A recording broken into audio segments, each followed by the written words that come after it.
Hello everybody, this is Yoko's Band of Anime Reactions, and I'm going to be doing this for every video, I think. That if you haven't already subscribed to me and you enjoy the content that I create, it will be in your best interest to subscribe, because then you're not searching for my channel every time you want to see if I got new content up. And you'll obviously, get notified whenever I upload, so all you gotta do is just click on the video link whenever you get an email that for something you like. Like, let's say, for example, you like Dragon Ball, for example. Every time I upload something for that, you'll get an email for that, if you make sure to click the notification bell. But anyway, speaking of Dragon Ball, this is going to be my review for Dragon Ball Z Episode 8. Oh boy. Yeah, in this episode it actually is that Krillin does try to leave during the night to avoid the awkwardness and possibility of getting killed. And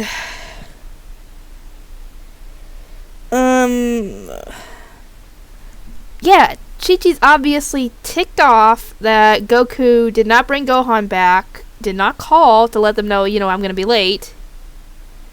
Krillin obviously didn't tell them that Goku was going to be late. What did he tell them? I can't remember, but yeah, Goku didn't tell anybody, or didn't tell them that he was going to be late, that he was going to have Gohan with him, or anything. So yeah, she's obviously upset, and she actually travels to Kame House with her father, and her father is, well, obviously she's driving a little crazy, and her father's terrified. I do not blame him. If I was driving in a car with someone like that, I'd be terrified too. Anyway, yeah, Bulma gets that scanner thing working, and obviously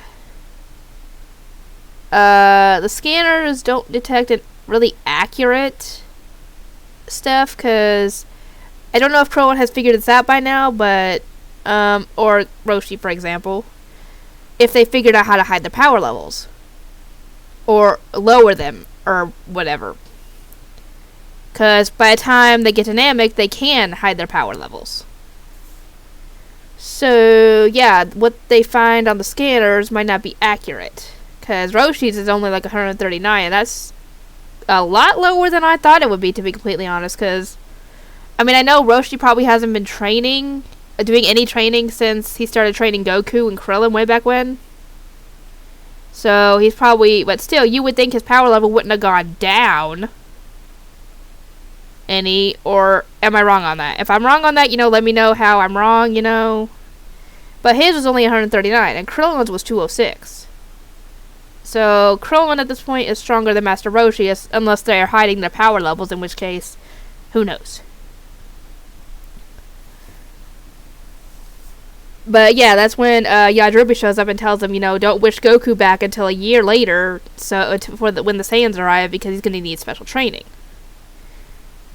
And apparently Baba's supposed to show up and tell them the rest, which I don't know what rest do you need to tell them, because that's essentially the gist of the message.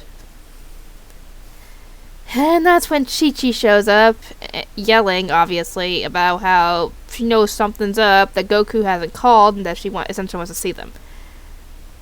Apparently Roshi ends up telling them, Goku's dead, and that Piccolo has Gohan training, but we don't get to hear what him actually say it, because it's kind of mumbling.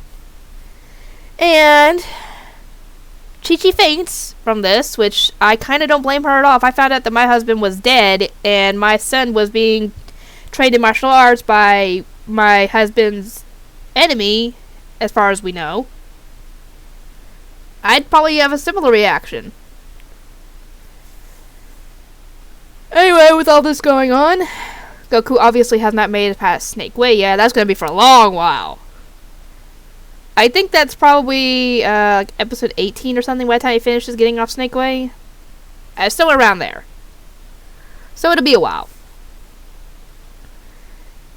Anyway, yeah, the big thing that happens in this episode, obviously the moon's back, because Goku had mentioned that in order to bring the moon back, you'd have to get rid of his own tail. He mentioned, I think, in episode 1.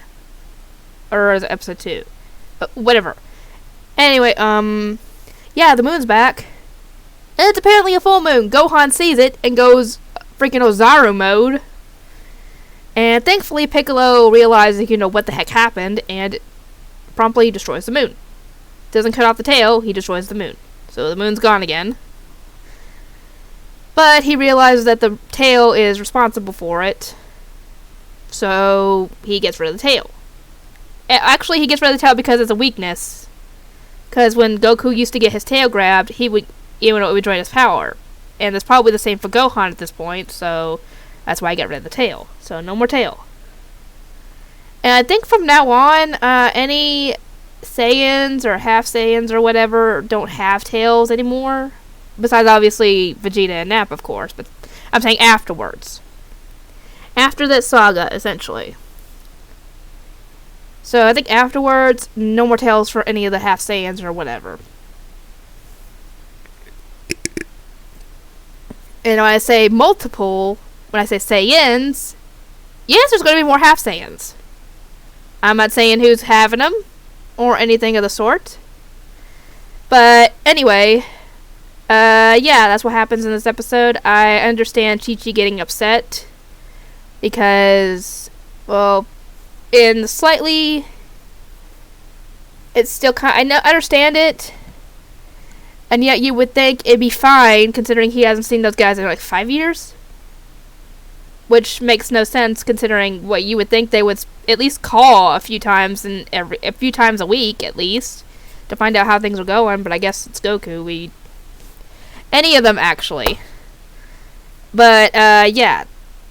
I hope you guys enjoy the reaction, and thank you to the new person who subscribed. I don't remember your username off the top of my head.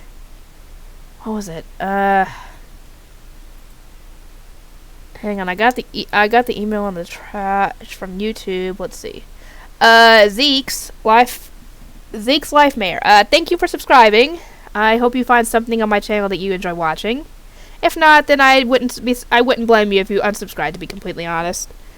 Because why subscribe to somebody if you don't like the content? Anyway, I'm rambled long enough. I will see you guys next time.